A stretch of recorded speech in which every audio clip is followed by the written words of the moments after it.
प्रणाम आप सभी को। सब बहुत अच्छे होंगे, ऐसी प्रार्थना।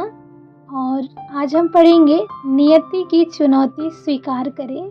कहते हैं ना कि बहुत कुछ हद तक हमने बहुत कुछ कर लिया था, हमारी योजनाएं बन गई थी, प्लानिंग हमने कर ली थी, कैसे क्या करना है, सब कुछ करना है। चीज़ें एकदम एट ए पॉइंट पे जाके ऑन द स्पॉट वो चीज़ें नहीं होती हैं। हम कुछ और प्लानिंग बनाते हैं और नियति की कुछ और इच्छा होती है, फिर हो कुछ और जाता है। तो हमें आज पढ़ेंगे, हम समझेंगे कि नियति की जो चुनौती होती है उसको हमें स्वीकार करना चाहिए और उसकी मर्जी में ही सोचना चाहिए कि जब नियति ने ऐसा चुना है तो ये जो कष्ट की घड़ी है, जो अभी हमें लग रहा है कि ऐसा क्यों हुआ मेरे साथ, कहीं कोई रास्ता नहीं दिख रहा है, कुछ भी नहीं दिख रहा है और ईश्वर ऐसा कैसे कर सकते हैं, तो उस चुनौती को स्वीकार करना चाहिए कि उसके बाद तुरंत बाद एक प्रकाश की सुंदर किरण हमें ज़रूर दिखेगी। तो यही हमें आज समझना है। आगत कठिनाइयों को देखकर निढाल हो बैठना और रोते कलपते समय गंवाना विपत्ति को दूना करने के समान है। हमें यह मानकर ही चलना पड़ेगा कि जीवन आरोह अवरोध के ताने बाने से बुना गया है। तो छाह की तरह सफलताओं और असफलताओं को उभय पक्षी हलचलें होती ही रहती हैं और होती ही रहेंगी। सर्वथा सुख सुविधाओं से भरा जीवन क्रम कदाचित ही कोई जीता है।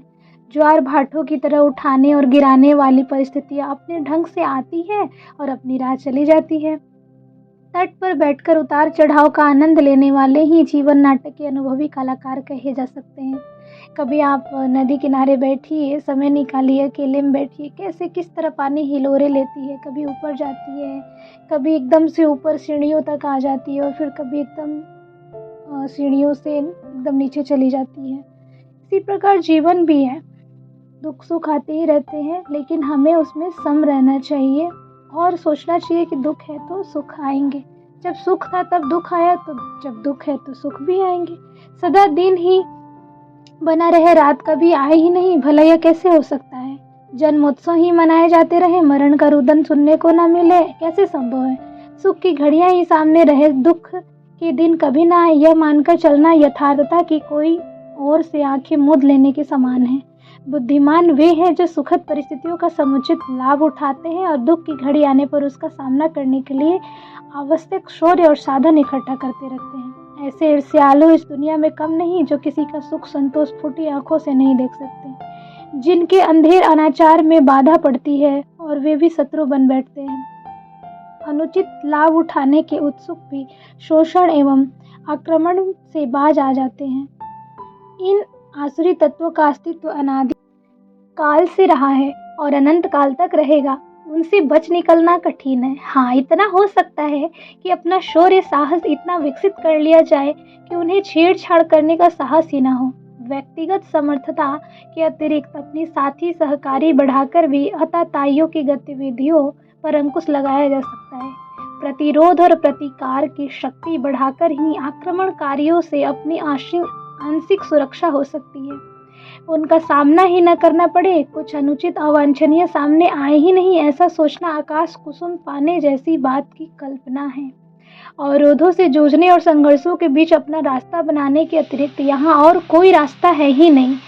यहाँ हमें अच्छी तरह समझ लेना चाहिए, जब हम छोटे थे या लोगों से बहुत नहीं मिले थे, दुनिया बहुत नहीं देखे होंगे, तो हमें लगता है हमारा दुख बहुत बड़ा है, हम इससे कैसे निकलें, कैसे क्या करें, और ईश्वर को हम ही को कष्ट देना था। पूछते रहते हैं मुझे ही सब कुछ मिलता है, बाकियों के रास्ते तो एकदम क्लियर हैं, सबके जीवन में प्रकाश है। ऐसा कुछ नहीं है।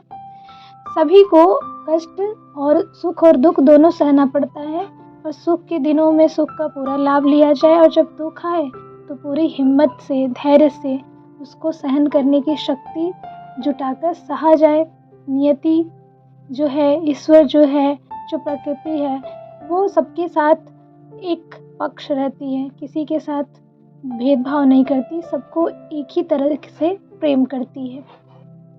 तो हमें उन परिस्थितियों में धैर्य के साथ उसका सामना करते हुए आगे बढ़ना है, सीखना है। जीवन एक लर्निंग है, एक सीखने की प्रक्रिया है। जो भी विपरीत परिस्थितियाँ आती हैं वो हमें सिखा के जाती हैं, तो उस परिस्थिति में हमें शांत भाव से, धैर्य भाव से सीखना है। परिस्थितियों की अनुकूलता और प्रतिकूलताओं से इनकार नहीं किया जा सकता। शारीरिक संकट उठ खड़ा हो, कोई अप्रत्याशित रोग घेर ले, यह असंभव नहीं। परिवार के सरल क्रम से कोई साथी बिछुड़ जाए और शोक संताप के आंसू बहाने पड़े, यह भी कोई अनहोनी बात नहीं है। ऐसे दुर्दिन हर परिवार में आते हैं और हर व्यक्ति को कभी न कभी सहन करने पड़ते हैं। मनचाही सफलताएं किसे मिली है? मनोकामनाओं को सदा पूरी करते रहने वाला कल्प वृक्ष जिसके आंगन में उगा है। ऐसा किसी के आंगन में उगा है कि हम जो चाहे उस वृक्ष से मांग ले, हम जैसा चाहते हैं वैसा ही जीवन में एक एक चीज़ घटित हो, हमारे विपरीत कुछ भी ना हो? ऐसा तो हो नहीं सकता। विपरीत तो आएंगी ही आएंगी, उसके लिए तैयार रहें। जन्म है तो मृत्यु होगा ही। आज हमने जन्मदिन का गीत गाया तो कल हमारे घर कुछ और भी हो सकता है, तो उसके लिए हमें तैयार रहना चाहिए। ऐसे तूफान आते ही रहते हैं जो संजोई हुई साथ के घोंसले उड़ाकर कहीं से कहीं फेंक दे और एक एक तिनका बिनकर बनाए गए उस घरौंदे का अस्तित्व ही आकाश में छितरा दे। ऐसे अवसर पर दुर्बल मन स्थिति के लोग टूट जाते हैं। नियति क्रम से हर वस्तु का, हर व्यक्ति का अवसान होता है। मनोरथ और प्रयास भी सर्वदा सफल कहाँ होते हैं। ये सब अपने ढंग से चलता रहे पर मनुष्य भीतर से टूटने न पाए, इसी में उसका गौरव है। समुद्र तट पर जमी हुई चट्टानें चीर अतीत से अपने स्थान पर जमी अड़ी बैठी है। हिलोरों ने अपना टकराना बंद नहीं किया सो ठीक है, पर यह भी कहा गलत है कि चट्टान ने हार नहीं मानी। ना हमें टूटना चाहिए और न हार माननी चाहिए। नियति की चुनौती स्वीकार करना और उससे दो दो हाथ करना ही मानवीय गौरव को स्थिर रख सकने वाला आचरण है। तो हमें जो नियति है उसको चुनौती जो दे रही है, जो भी विपरीत परिस्थिति है उसको स्वीकार करना चाहिए और उसके लिए युद्ध करने के लिए तैयार रहना चाहिए कि ठीक है, अपना साहस इस तरह रखे, अपना मनोबल इस तरह रखे कि परमात्मा है ना और हम परमात्मा के अंश हैं। ऐसी नियति आई है तो कोई बात नहीं, ये चली जाएगी, सो के ये दिन भी गुजर जाएंगे।